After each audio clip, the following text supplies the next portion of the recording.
infrastructure. And that was because of her dedication, her organizational skills, and her entrepreneurial skills. It continues to be that. It went statewide a few years ago. And it was a slam dunk when I nominated Sherrie to be our chair for 2010.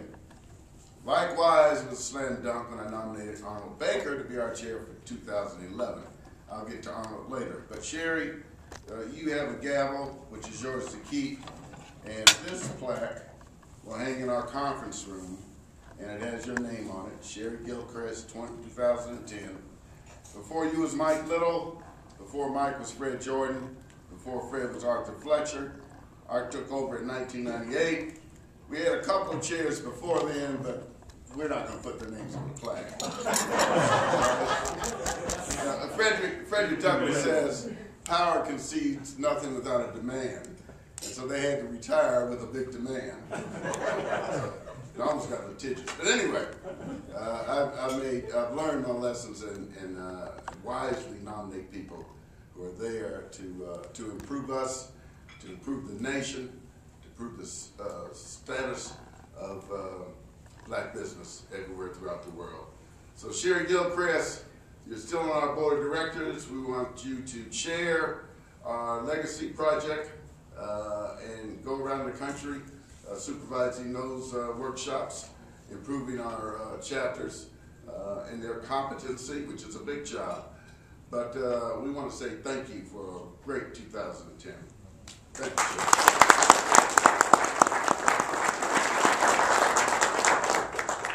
Well, I can tell you at home they don't call me sweet. I am more spice than Arnold. But it's been an awesome year. This time last year, because my birthday is tomorrow, so I came in on the 27th last year and leaving out on the 26th this year.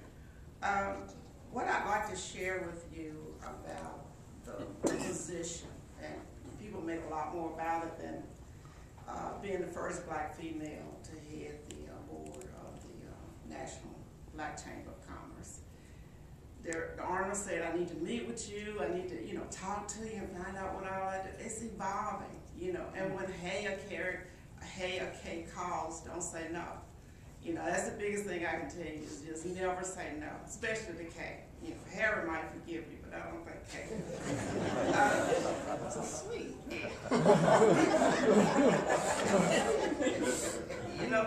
The program, you don't realize how many events you've been to and what all the networks that you're exposed to.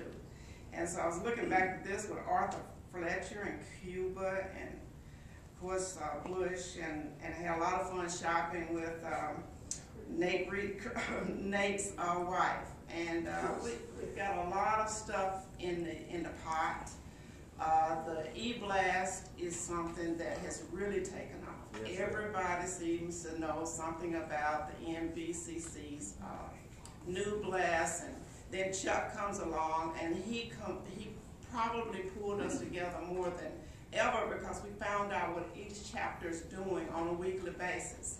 And for Chattanooga, who only thought you should have one chamber in the United States per city, it opened their eyes to the fact that there are multicultural chambers in America, and they've been there for a while.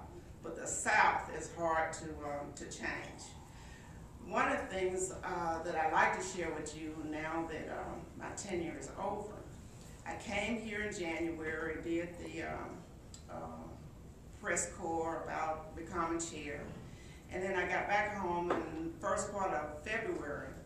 They told me my daughter was dying. And I was like, what? She's 24 years old. How could she, be dying? And basically, her heart was only functioning at 40%. So from February to May, I slept in the hospital, went to work, and then, tried to take care of her. But like cardiologists and everybody else, I said, I know who to call. And, she's going to be fine. So her heart rate's now at 60%, no medication. We don't know what changed it, but other than the fact that prayer. So it's been a roller coaster. I think sometimes when I call Harry and I say, I need this, I need that, I got this email, I was like 2 or 3 years behind in emails. So I would pull something up, I think for the convention this year, and say, Harry, this is something, in case this year, that was 2 years ago. We're not going to that place this year.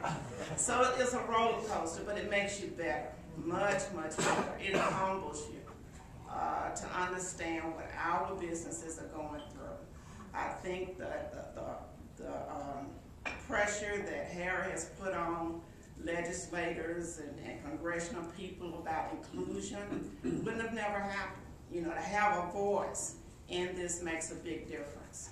And I'm just going to grow from it. It's been 11 years. Art Fletcher said, you know, you need to get on board, and you just learn from those leaders. So I appreciate you. I'm not going anywhere. And oh, I forgot the other piece.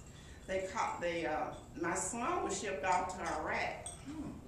So this was really more than I wanted to hear. And so while he was there, before he left, he sent me this flag. And I got home and I saw the flag in the mailbox. And I thought, oh, they're supposed to come see you. They're not supposed to deliver the flag and put it in your mailbox. And my knees just buckled at the same time. You know, it was around May, and my daughter was still trying to recover. And I opened it up, and my understanding now, it wasn't funny when he did it, but he said that every time they go into Iraq, the team hangs a flag wherever they are, and they put the date that they entered and the date that they left. And so he was sending me his commemorative flag. And I was so mad at the Air Force. I just said, I can't believe they put my flag in the mail. My son, you know, it was just unbelievable. So you can meet all the challenges.